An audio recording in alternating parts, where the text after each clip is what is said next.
नमस्कार रसिक श्रोते हो. आज ऐकणार आहोत एक सुरेख कविता. कवयित्री आहेत स्वप्नमयी. त्यांच्या नावासारखीच ही अतिशय मनाला भावेल अशी कविता आहे. ऐकूया. एक सुंदर नातं असावं, एक सुंदर नातं असावं, त्यात कुठलंच हिशोबाचं खातं नसावं. एक सुंदर नातं असावं, त्यात कुठलंच हिशोबाचं खातं नसावं.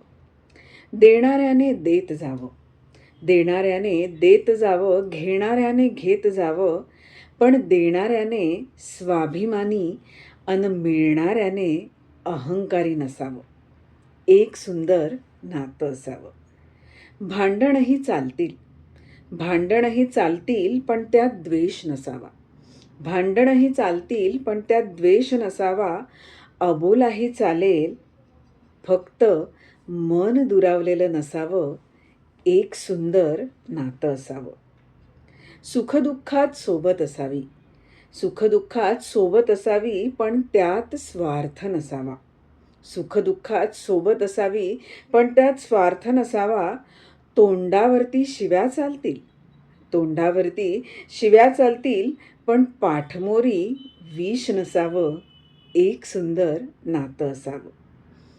न सांगता मनातलं कळलं नाही तरी चालेल, न सांगता मनातलं कळलं नाही तरी चालेल, पण मागून घेण्याइतपत नातं हक्काचं असावं.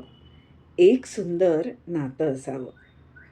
चंद्र, सूर्य, ग्रह ताऱ्यांच्या रोमांटिक गप्पाही चालतील.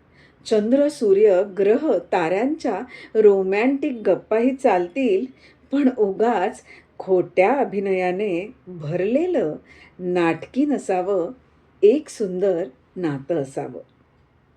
प्रवासाची ठिकाणं सारखी नसली तरी चालेल, प्रवासाची ठिकाणं सारखी नसली तरी चालेल, पण प्रवास अन प्रवासी सदैव स्मरणात राहावं. एक सुंदर नातं असावं. त्याला कुठलंही हिशोबाचं खातं नसावं, त्याला कुठलंही हिशोबाचं खातं नसावं. आहे की नाही सुरेख कविता? खरोखरच प्रत्येकाच्या आयुष्यात असं एक सुंदर नातं नक्की असावं, जिथे कुठलंच हिशोबाचं खातं नसावं. काय वाटतं तुम्हाला? तुमच्या आयुष्यातलं एखादं सुंदर नातं, त्याबद्दल तुम्ही कमेंट बॉक्समध्ये नक्की व्यक्त होऊ शकता. मनापासून धन्यवाद.